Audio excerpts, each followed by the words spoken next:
So we're about to go on a private jet ride, and this is the North 232 Charlie Echo.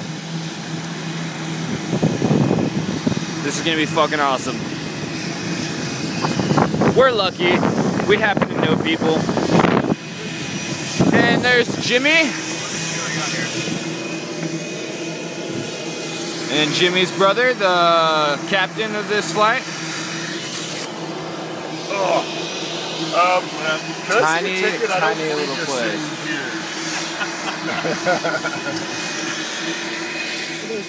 And this is what the inside of a private jet looks like. Oh. And this is the cockpit. And the co-pilot over here that broke Jimmy's door.